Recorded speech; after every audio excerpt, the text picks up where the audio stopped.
News India 27 नव्या पिढीचं नवं माध्यम। नाशिकमध्ये जस्टिस ह्युमन राईट्सच्या नवीन पदाधिकाऱ्यांची नियुक्ती, सामाजिक न्यायासाठी कार्याचा निर्धार। नाशिक शहरात जस्टिस ह्युमन राईट्स या संस्थेच्या नवीन पदाधिकाऱ्यांची निवड करून त्यांना अधिकृत नियुक्तीपत्र व ओळखपत्र प्रदान करण्यात आले।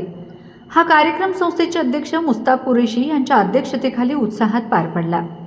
या नियुक्त्यांमध्ये जावेद काझी यांची उत्तर महाराष्ट्र सचिव तसेच नाशिक जिल्हा सचिवपदी निवड करण्यात आली। जावेद अब्दुल कादिर मणियार यांची उत्तर महाराष्ट्र कार्याध्यक्षपदी, डॉक्टर नईम सय्यद यांची उत्तर महाराष्ट्र सरचिटणीसपदी, तर अनिताताई सूर्यवंशी यांची उत्तर महाराष्ट्र महिला आघाडीच्या उपाध्यक्षपदी नियुक्ती करण्यात आली। तसेच फजल मुस्ताक कुरेशी यांची नाशिक शहर अध्यक्षपदी निवड करण्यात आली।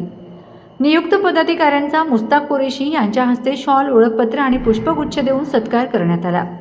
यावेळी मार्गदर्शन करताना त्यांनी सांगितले की जस्टिस ह्युमन राईट्स ही संस्था तळागाळातील अन्यायग्रस्तांसाठी सातत्याने कार्यरत आहे। कुठेही अन्याय झाल्यास संस्थेचे पदाधिकारी तात्काळ मदतीसाठी धावून जातात। नवीन पदाधिकाऱ्यांनीही ही जबाबदारी ओळखून प्रामाणिकपणे कार्य करावे। या कार्यक्रमात जावेद शेख, इलियासभाई शहा, बाळा जगताप, प्रवीण बाजी, शेख सय्यद मणियार, परवेश शेख, तब्बेत शेख, अली बागवान, समीर बागवान, इम्रान शेख, शबाना पठाण यांच्यासह अनेक कार्यकर्ते उपस्थित होते। कार्यक्रमादरम्यान सामाजिक न्याय, मानव अधिकार संरक्षण आणि जनजागृतीसाठी आगामी काळात विविध उपक्रम राबविण्याचा निर्धारही व्यक्त करण्यात आला। National human right end justice movement की जानिब से सभी नवनियुक्त पदाधिकारियों का सत्कार समारोह रखा गया और सबको उनके ओळख पत्र कार्ड भी दिए गए। और national human right end justice movement की जानिब से मैं जो भी बोलूँगा भाई, ये गौर से, जितने भी पदाधिकारी है और नेतागण जी है, सब गौर से सुनो। नेशनल ह्यूमन राइट में लोगों के ऊपर अन्याय अत्याचार होता है, इसे रोकना और अच्छे से अच्छा काम करना। और ये कार्ड का दुरुपयोग कोई नेशनल ह्यूमन राइट का पदाधिकारी नहीं करेगा और जिन्हें भी ये कार्ड का दुरुपयोग करा तो उसकी जगह पे उसको बर्खास्त किया जाएगा। और हमारे नेशनल ह्यूमन राइट्स के राष्ट्रीय अध्यक्ष जनाब मोहम्मद अरशद खान साहब, इनके आदेश से, और हमारे महाराष्ट्र के अध्यक्ष माननीय नईम अंसारी साहब, इनके आदेश से ये नियुक्ति इनकी सब जाहिर हुई। और नियुक्ति में सभी जितने भी मेरे नेशनल ह्यूमन राइट्स के पदाधिकारी है यहाँ मौजूद है।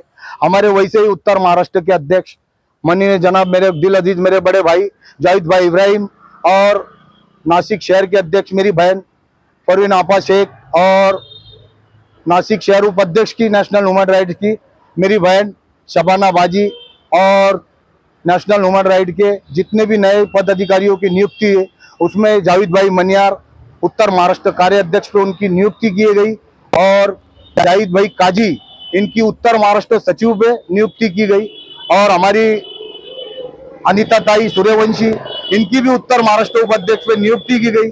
और हमारे मेरे दिल अजीज, मेरे जो खांदे को खांदा लगा के काम कर रहे हैं मेरे दिल अजीज, मेरे दोस्त और मेरे भांजे भी है, मैं छोटा भाई भी मानता हूं उनको। वैसे ही नासिक शहर के नेशनल ह्यूमन राइट के जिला अध्यक्ष हमारे इलियास भाई शाह, और हमारे नेशनल ह्यूमन राइट के नासिक शहर के उपाध्यक्ष तबरेज भाई, और जिसका नाम रह गया भाई माफी चाहता हूं। और इतना ही बोलूंगा और मेरे दो लफ्ज खत्म करूंगा। जय हिंद, जय महाराष्ट्र, खुदा हाफिज। आज नासिक शहर जस्टिस एंड ह्यूमन राइट्स के नए पदाधिकारियों की नियुक्ति हमारे शहर के अध्यक्ष जनाब मुश्ताक भाई की जानिब से की गई। वरिष्ठों के आदेश से ये नियुक्ति हुई है। मैं सभी पदाधिकारियों को मुबारकबाद देता हूँ और उम्मीद करता हूँ कि आने वाले वक्त में वो इसका इस्तेमाल अपने लोगों के लिए, समाज के बेहतरी के लिए, जो गरीबों पे अन्याय अत्याचार हो रहा है उसके खिलाफ लड़ने के लिए करेंगे। इतना बोल के मैं अपने दो लफ्ज खत्म करता हूँ। खुदा हाफिज, जय महाराष्ट्र। माझं नाव अनिता सूर्यवंशी। मला ह्युमन राईट्स मध्ये कामं करायला मला अशी म्हणजे आवड वाटली, म्हणून मी या ठिकाणी आलेले आहे। आणि तसेच आपले मुस्तक भाई कुरेशी आणि जावेद भाई कुरेशी त्यांच्या अंडरखाली मी काही काम करत आहे। कारण की आज आपण जगात जर बघितलं तर महिला होणारे जो अन्याय अत्याचार आहे ते रोखण्यासाठी मी या ठिकाणी, मला या कामाची म्हणजे मला खूप आवड वाटते नाही का आपण करावा। आजकाल महिलांनो पण अन्याय अत्याचार होता आणि काही घरामध्ये, घरामध्ये काही पुरुषांनो पण अन्याय अत्याचार होतात। आणि काही ठिकाणी जे लोक मजुरी करतात त्यांना म्हणजे त्यांना असं त्यांचा अपमान करण्यात येतो नाही का त्यांची हानी होती. त्यासाठी मी हे काम करण्यासाठी मला पण आनंद वाटला. असं वाटतं का आपण हे सगळं काम रोखण्यासाठी आम्हाला सर्वांची गरज आहे.